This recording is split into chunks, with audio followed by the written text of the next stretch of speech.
Hi friends, ಎಲ್ಲರೂ ಹೇಗಿದ್ದೀರಿ? ಚೆನ್ನಾಗಿದ್ದೀರಿ ಅಲ್ವಾ? ಬನ್ನಿ ಫ್ರೆಂಡ್ಸ್, ಇವತ್ತು ನಾನೊಂದು ಮಟನ್ ಗ್ರೇವಿ ಮಾಡೋದು ತೋರಿಸ್ತೀನಿ. ನಾವು ಯಾವ ಥರ ಮಾಡ್ತೀವಿ ಅಂತ. ಇದಕ್ಕೆ ಬೇಕಾಗಿರೋ ಇಂಗ್ರೀಡಿಯೆಂಟ್ಸ್ ಏನು ಅಂತಂದರೆ, ಮೊದಲಿಗೆ ನಾನಿಲ್ಲಿ ಒಂದು ಅರ್ಧ ಕೆ.ಜಿ ಮಟನ್ನು ಚೆನ್ನಾಗಿ ತೊಳೆದು ಇಟ್ಕೊಂಡಿದ್ದೀನಿ. ಒಂದು 4-5 ಸಲ ತೊಳೆದಿದ್ದೀನಿ ಫ್ರೆಂಡ್ಸ್. ಅರ್ಧ ಕೆ.ಜಿ ಇದೆ.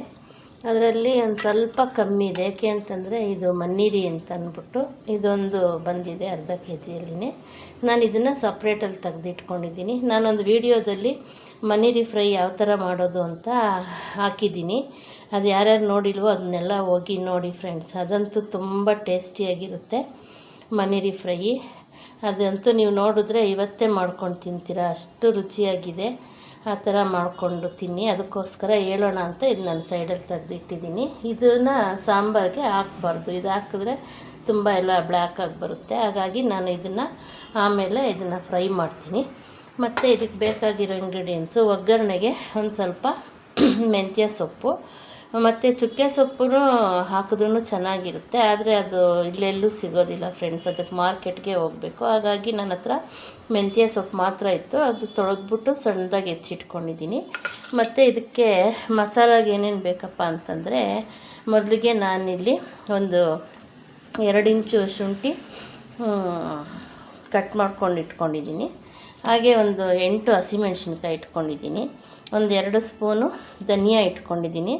ಧನಿಯಾನು ಇಟ್ಕೋಬೋದು, ಧನಿಯಾ ಪುಡಿ ಇದ್ರೂ ಅದನ್ನು ಇಟ್ಕೋಬೋದು. ಧನಿಯಾ ಆದರೆ ಒಂದು ಸ್ವಲ್ಪ ಟೇಸ್ಟ್ ಚೆನ್ನಾಗಿರುತ್ತೆ ಅಂದ್ಬಿಟ್ಟು ನಾನು 2 ಸ್ಪೂನ್ ಧನಿಯಾ ಕಾಳು ಇಟ್ಕೊಂಡಿದ್ದೀನಿ.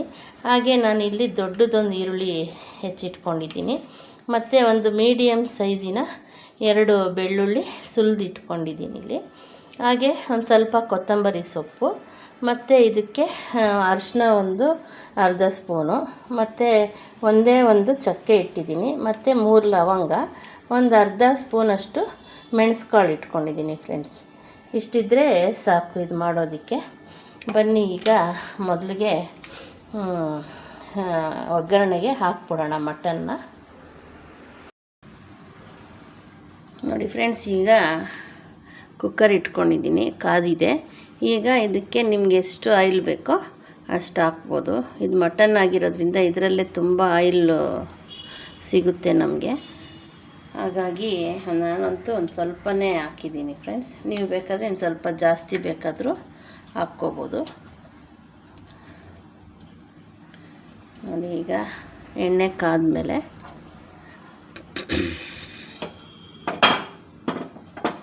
ಮೆಂತ್ಯ ಸೊಪ್ಪು ಹಾಕ್ಕೊಬಿಡೋಣ. ತುಂಬ ಟೇಸ್ಟ್ ಇರುತ್ತೆ ಫ್ರೆಂಡ್ಸ್ ಮೆಂತ್ಯ ಸೊಪ್ಪು ಹಾಕೋದ್ರಿಂದ.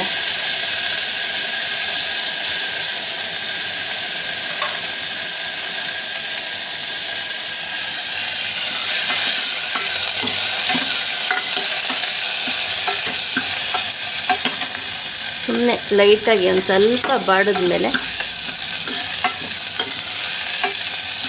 ಅದು ಕಹಿನೂ ಏನು ಬರೋದಿಲ್ಲ, ಯಾಕೆಂದರೆ ಎಣ್ಣೆಯಲ್ಲಿ ನಾವು ಫ್ರೈ ಮಾಡಿರ್ತೀವಲ್ಲ, ಹಾಗಾಗಿ ಟೇಸ್ಟು ತುಂಬ ಚೆನ್ನಾಗಿ ಕೊಡುತ್ತೆ. ಇವಾಗ ಇದಾಗಿದೆ. ಈಗ ನಾವು ಮಟನ್ ಹಾಕ್ಕೊಬಿಡೋಣ.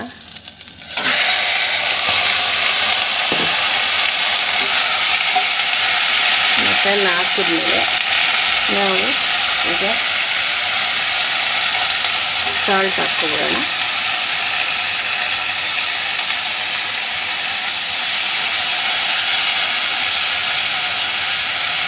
ಹಾಗೆ ಇದಕ್ಕೂ ಒಂದು ಸ್ವಲ್ಪ ನಾವು ಮಸಾಲಾಗೂ ಅರಿಶಿನದ ಪುಡಿ ಹಾಕಿದ್ದೀವಿ, ಇದಕ್ಕೂ ಒಂದು ಸ್ವಲ್ಪ ಅರಿಶಿನದ ಪುಡಿ ಹಾಕ್ಕೊಬಿಡೋಣ. ಅರಿಶಿನ ಉಪ್ಪು ಹಾಕಿ ಬೇಯಿಸಿದ್ರೇ ಫ್ರೆಂಡ್ಸ್ ಇದು ತುಂಬ ಟೇಸ್ಟ್ ಕೊಡುತ್ತೆ.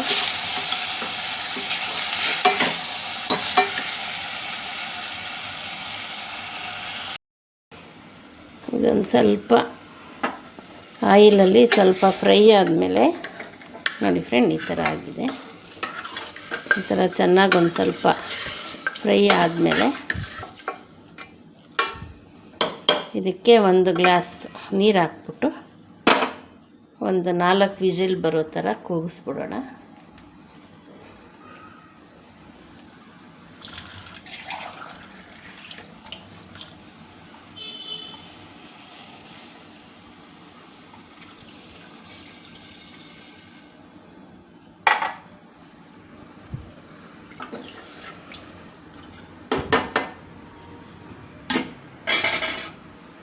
ಈಗ ಲಿಡ್ ಕ್ಲೋಸ್ ಮಾಡಿಬಿಡೋಣ ಫ್ರೆಂಡ್ಸ್.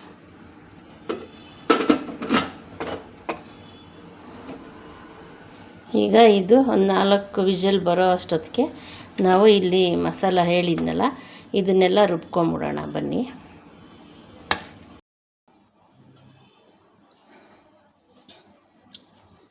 ನೋಡಿ ಫ್ರೆಂಡ್ಸ್, ಈಗ ಮಸಾಲೆ ಎಲ್ಲ ರುಬ್ಬಿದಾಗಿದೆ ನೋಡಿ, ಈ ಥರ ಬಂದಿದೆ. ಈ ಥರ ನುಣ್ಣಗೆ ರುಬ್ಕೋಬೇಕು.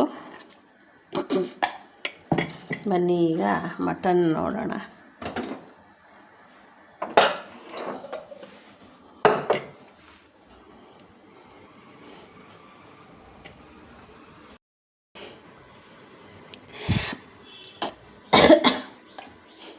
ನೋಡಿ ಫ್ರೆಂಡ್ಸ್, ಈಗ ಮಟನ್ ಎಲ್ಲ ತುಂಬ ಚೆನ್ನಾಗಿ ಬೆಂದಿದೆ, ಈ ಥರ ಆಗಿದೆ. ಇವಾಗ ಈ ರುಬ್ಕೊಂಡಿರೋ ಮಸಾಲ ಇದರಲ್ಲಿ ಹಾಕ್ಬಿಡೋಣ.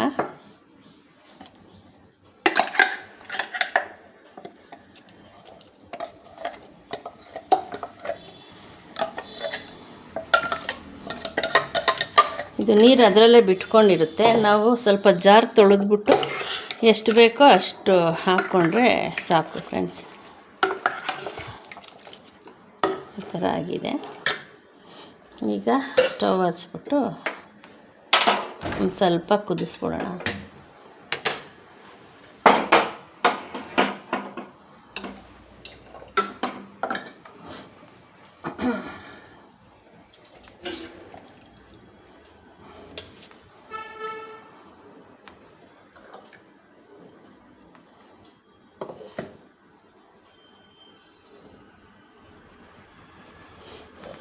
ಈಗ ಲಿಡ್ ಹಾಕೋದು ಬೇಡ ಫ್ರೆಂಡ್ಸ್, ಹಾಗೇ ಒಂದು 15 ನಿಮಿಷ ಬೇಯಿಸ್ಕೊಂಡ್ರೆ ಸಾಕಾಗುತ್ತೆ.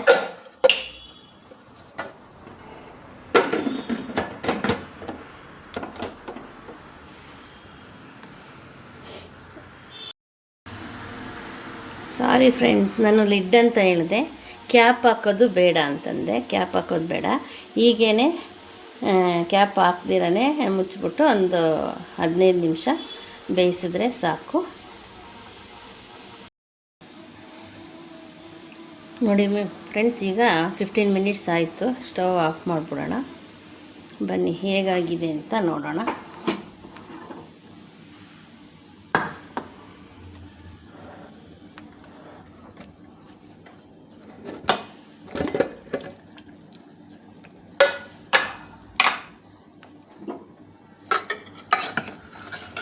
ನೋಡಿ ಫ್ರೆಂಡ್ಸ್, ಈಗ ಈ ಥರ ಆಗಿದೆ. ಮುದ್ದೆಗೆ, ಅನ್ನಕ್ಕೆ, ಚಪಾತಿಗೆ ಎಲ್ಲ ತುಂಬಾ ಚೆನ್ನಾಗಿರುತ್ತೆ ಫ್ರೆಂಡ್ಸ್. ಇದು ಅಷ್ಟು ನೀರಾಗೂ ಇರಬಾರ್ದು, ಗಟ್ಟಿಯಾಗೂ ಇರ್ಬೋದು. ಇವಾಗ ಇದು ಮೀಡಿಯಮ್ ಆಗಿದೆ. ಬನ್ನಿ ಒಂದು ಪ್ಲೇಟ್ಗೆ ಸರ್ವ್ ಮಾಡೋಣ. ನೋಡಿ ಫ್ರೆಂಡ್ಸ್, ಈ ಥರ ಬಂದಿದೆ. ನಾನು ಇವತ್ತು ದೋಸೆ ಮಾಡಿದ್ದೆ. ದೋಸೆಗೂ ಕೂಡ ತುಂಬಾ ಚೆನ್ನಾಗಿರುತ್ತೆ. ಆ ಮೆಂತ್ಯ ಸೊಪ್ಪು ಒಗ್ಗರಣೆಗೆ ಹಾಕಿರ್ತೀವಲ್ಲ, ಅದು ತುಂಬ ಘಮ ಕೊಡ್ತಾಯಿದ್ದೆ, ಘಮ ಅಂತ ಇದೆ ಫ್ರೆಂಡ್ಸ್. ನೀವು ಒಂದು ಸಲ ಟ್ರೈ ಮಾಡಿ, ಹೇಗಿತ್ತು ಅಂತ ಕಮೆಂಟಲ್ಲಿ ತಿಳಿಸಿ. ರೆಡಿ ಆಯಿತು mutton gravy masala. Thank you.